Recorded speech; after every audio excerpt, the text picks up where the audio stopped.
Deadwood might look like the gritty, mud-soaked heart of the American frontier, but behind HBO's acclaimed Western lies a truth far stranger and often far darker than anything the writers dared to show on screen. From real-life figures twisted into villains or heroes to events that never actually happened, the series takes more liberties with history than most viewers realize. And once you learn the facts, you'll never watch Deadwood the same way again. So saddle up, history lovers, because we're about to dig into the most horrible facts the show got wrong about the real Deadwood. Leave a comment below with your favorite character from the series, or the historical figure you think deserved better. And don't forget to subscribe to the channel for more hidden truths and untold stories from the American Old West. Al Swearingen. In the show, actor Ian McShane brings to life one of television's most complex and unforgettable Western figures, Al Swearingen, the cunning proprietor of the infamous Gem Saloon. McShane portrays him as a calculating and persuasive businessman, someone who thrives on control and influence while navigating the lawless and uncertain environment of frontier Deadwood. Beneath his polished charm lies a sharp mind that constantly manipulates the town's social and political currents to his advantage. Swearingen's background, much like the real-life man he is based on, is clouded in mystery and shadowy dealings. Historically, Al Swearingen, born Ellis Albert Swearingen in 1845, did indeed operate the original Gem Theater, a combination saloon and brothel that became one of the most profitable and notorious establishments in Deadwood. It attracted gold miners, gamblers, and drifters from across the West, and Swearingen built his fortune by providing entertainment, drink, and companionship in a chaotic mining camp that lacked formal law and order. The show also humanizes him by depicting his struggles with kidney stones, a recurring health issue that underscores his vulnerability and humanity amid the ruthless world he inhabits. Despite rarely venturing beyond the walls of his establishment, Swearingen is portrayed as a pivotal force behind the town's direction, influencing business deals, brokering alliances, and shaping outcomes from behind the scenes. For many viewers, this layered portrayal is precisely what makes the character so compelling. He is at once a symbol of the unrestrained ambition and entrepreneurial spirit that built towns like Deadwood, and a reminder of how power in the Old West often rested in the hands of those who could outthink and outmaneuver their rivals. It's this intricate balance of charisma, intelligence, and authority that has made Al Swearingen one of the most memorable and beloved characters in modern Western storytelling. In real life, the real Ellis Albert. Al Swearingen was a very different man from the sharp-tongued, worldly character portrayed on television. Born in 1845 in Oskaloosa, Iowa, he was the son of Dutch-American farmers and spent much of his early life far removed from the rough-and-tumble frontier. He lived in Iowa well into adulthood before deciding to head west during the height of the Black Hills Gold Rush. In 1876, he arrived in the lawless settlement of Deadwood with his wife, Nettie. Their marriage, however, soon ended in divorce, the first of 3 failed unions in his lifetime, hinting at a personal life as tumultuous as the world he operated in. Swearingen's first business venture in Deadwood was a modest establishment known as the Cricket, a saloon built from canvas and rough lumber to serve the flood of miners pouring into the booming camp. But ambition pushed him to think bigger. He soon replaced the Cricket with the Gem Theater, a much grander operation that combined a saloon, dance hall, gambling room, and entertainment venue. The Gem quickly became the social heart of Deadwood and one of the most profitable businesses in the Black Hills, reportedly generating between $5,000 and $10,000 a night, equivalent to hundreds of thousands of dollars today. While Swearingen was a shrewd and influential businessman, his operations were far from respectable. Like many saloon owners of the era, he was deeply involved in the exploitation of vulnerable women. Historical accounts indicate that he frequently recruited women to Deadwood under false pretenses, promising them work or opportunities, only for them to find themselves coerced into the town's underground economy once they arrived. This darker side of his enterprise underscores the harsh realities of frontier life, where lawlessness and desperation often shape the fates of those seeking a fresh start. Swearingen was also an expert in building alliances and navigating Deadwood's informal power structures. He formed relationships with influential miners, merchants, and even lawmen, using strategic partnerships and financial incentives to protect his interests and expand his influence. In this sense, he embodied the entrepreneurial and often morally ambiguous spirit that defined many frontier power brokers. The historical Swearingen also diverges sharply from his fictional counterpart in other ways. He was not British, nor did he possess the theatrical flair seen on screen. And while the HBO version ends with his quiet passing inside the gem, reality tells a murkier story. The gem itself was destroyed by fire in 1879, rebuilt and destroyed again in 1899, a testament to both Deadwood's volatility and Swearingen's determination. After the second fire, he left town and faded into obscurity. His final chapter remains one of Deadwood's enduring mysteries. In 1904, Swearingen's life ended under suspicious circumstances near Denver, Colorado. Although the details remain unclear, historians believe his death was likely the result of foul play, a fittingly enigmatic conclusion to the life of one of the Old West's most infamous and misunderstood figures. Seth Bullock. In the show, Seth Bullock stands as Al Swearingen's moral counterweight, a man guided by a steadfast belief in law, justice, and order amid the chaos of frontier life. He is portrayed as principled and determined, a figure who strives to do what's right even when the world around him refuses to follow the same code. Yet despite his best intentions, Bullock is not without flaws. He is often driven by a passionate temperament, and this intensity can lead him into conflict, both with others and within himself. Although he is highly capable with a firearm, the series makes a point of showing that Bullock relies on his judgment and authority rather than force. His restraint reflects a deeper truth about frontier lawmen. Success was often measured not by how quickly they could draw a weapon, but by how effectively they could impose order without resorting to it. In this way, Bullock serves as one of the show's primary moral anchors, along with his close friend and business partner, Sol Starr, offering a sense of balance to the more ruthless elements of Deadwood society. Bullock's story is also deeply tied to the evolving identity of the town itself. He and Starr open a hardware business that quickly flourishes, symbolizing the slow transformation of Deadwood from a rough mining camp into a permanent settlement. His personal life is marked by loyalty and responsibility. After the death of his brother, he marries his widowed sister-in-law and embraces the role of husband and father. The tragedy of losing their young son to an accident underscores the personal sacrifices and sorrows that shaped many pioneer families on the frontier. As Deadwood grows, so too does Bullock's role in its future.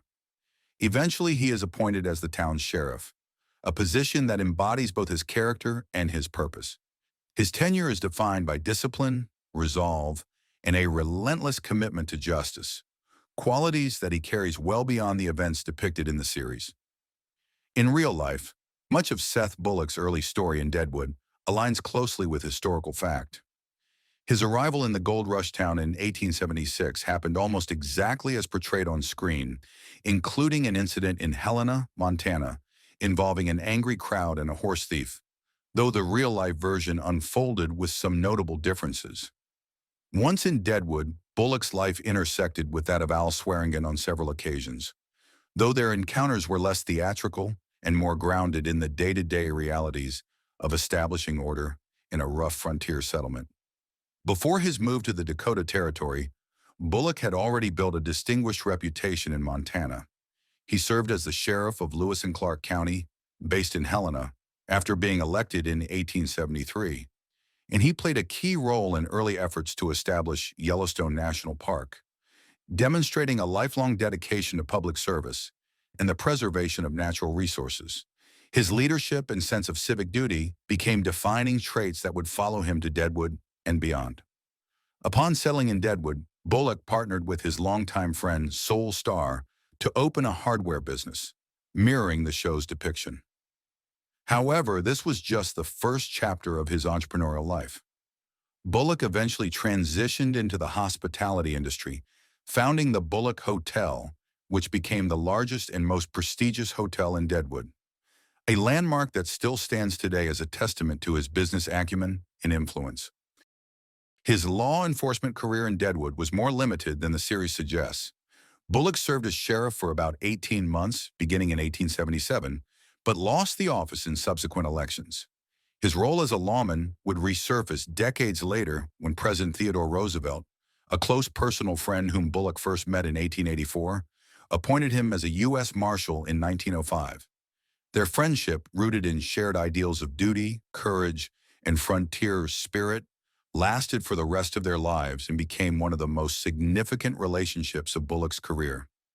The television version of his personal life also takes considerable creative liberties.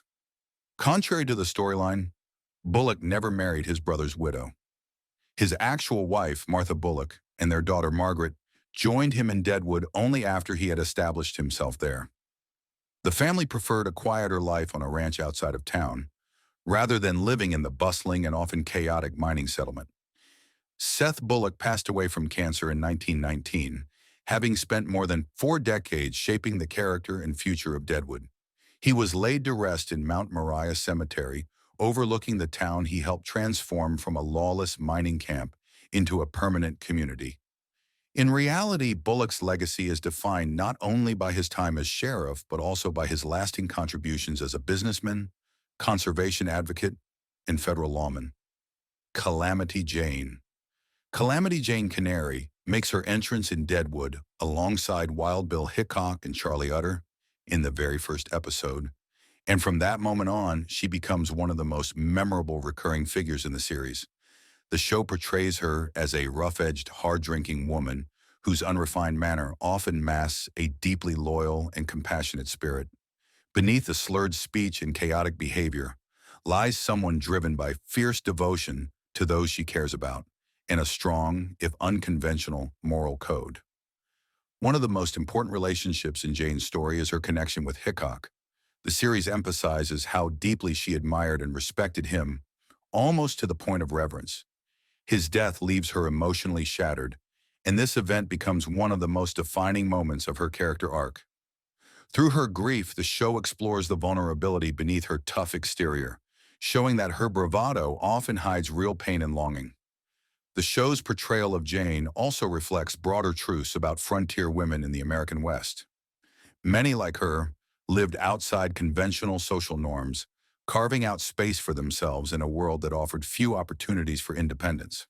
In real life, the story of Martha Jane Canary, better known to history as Calamity Jane, is shrouded in myth, legend, and contradiction. Even basic details about her early years are debated by historians. Some accounts describe her as a scout or guide for U.S. Army expeditions, possibly even serving under General George Custer, while others claim she was more likely employed in support roles such as cooking or camp maintenance. The origins of her famous nickname, Calamity Jane, are just as uncertain. Numerous stories attempt to explain it, from daring acts in dangerous situations to dramatic incidents on the frontier. But none can be confirmed with certainty. What is known is that Canary was born Martha Jane Canary in Missouri in 1852 and became known for defying 19th century gender norms. She was often seen wearing men's clothing, carrying firearms, and traveling with groups of scouts and frontiersmen, behaviors that challenged social expectations of women at the time. By 1875, she had made her way to the Black Hills region, arriving in Deadwood via Rapid City. There she became associated with Dora DeFran, one of the most influential madams in the area. This relationship likely inspired her fictional connection with Joni Stubbs in the HBO series. Canary and Wild Bill Hickok were indeed acquainted, but the true nature of their relationship remains unclear. Some sources suggest she deeply admired him, while others indicate he may not have shared those feelings. Unlike the more modest and reserved version of Jane portrayed on screen, historical evidence suggests she occasionally worked in the sex trade and was known to be one of the first performers at Swearingen's Gem Theater, where she reportedly even recruited other women to work there. These details highlight a far more complex and pragmatic woman than the fictionalized version audiences see. Her well-documented struggles with alcohol were another defining feature of her life. Jane's heavy drinking and frequent blackouts were widely known even during her lifetime, contributing both to her reputation as a notorious figure and to the many legends that grew around her name. Despite her challenges, she continued to reinvent herself. In her later years, she performed in Buffalo Bill Cody's Wild West show and made public appearances at events such as the 1901 Pan American Exposition, presenting herself as a living symbol of the Old West era. In 1903, much like her portrayal in the Deadwood film, Jane returned to the Black Hills and briefly worked as a cook for Dora Dufran. That summer, while traveling by train to Terry, South Dakota, her health deteriorated after heavy drinking. She was taken to a nearby hotel, where she passed away shortly thereafter. Calamity Jane was laid to rest in Mount Moriah Cemetery, fittingly next to Wild Bill Hickok, a final gesture that immortalized their legendary connection.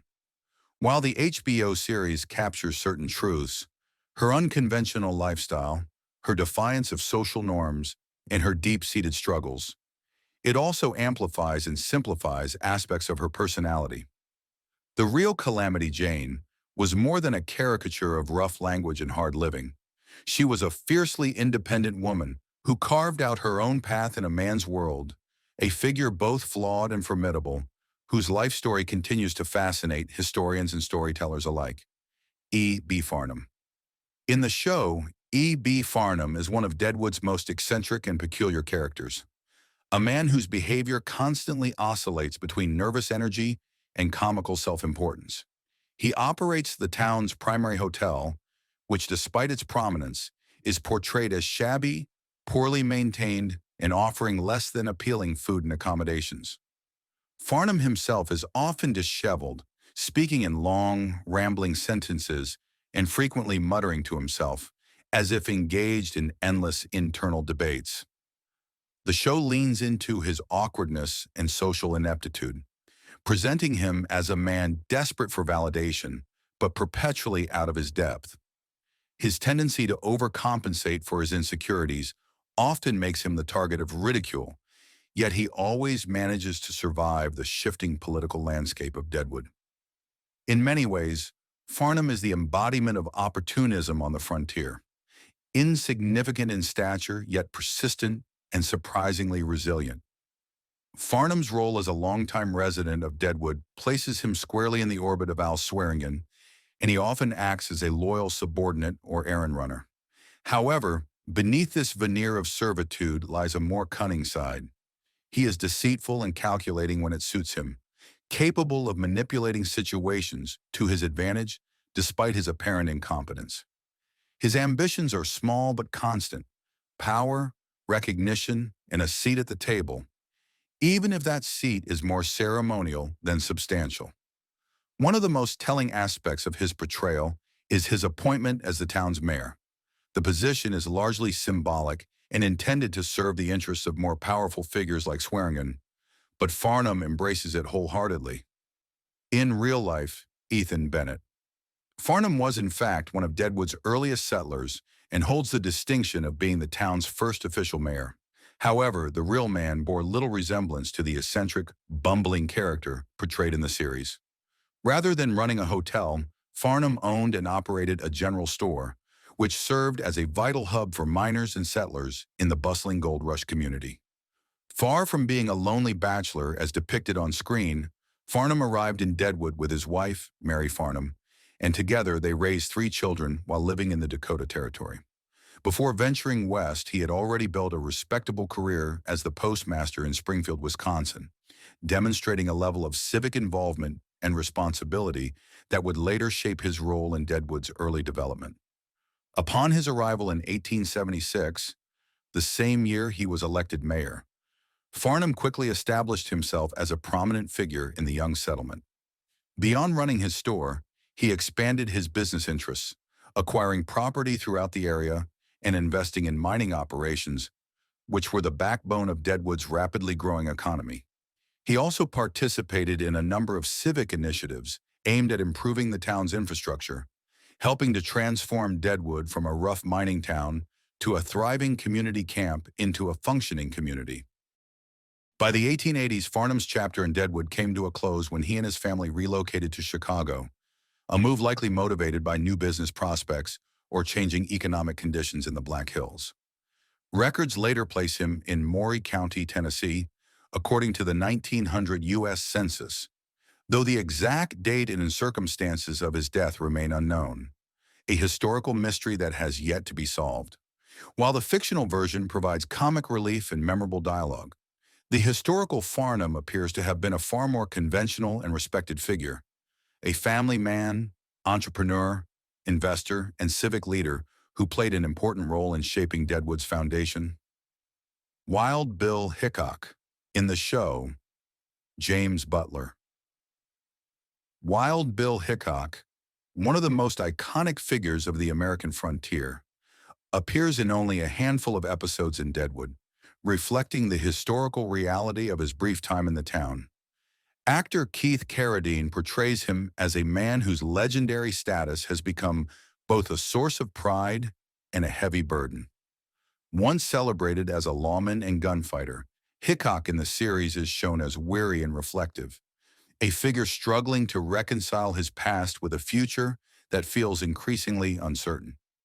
The show paints a portrait of Hickok in his later years, grappling with declining health and a dependence on alcohol that clouds his judgment and heightens his melancholy. Despite his fame, he often seems disillusioned, aware that the myth surrounding his name has grown larger than the man himself.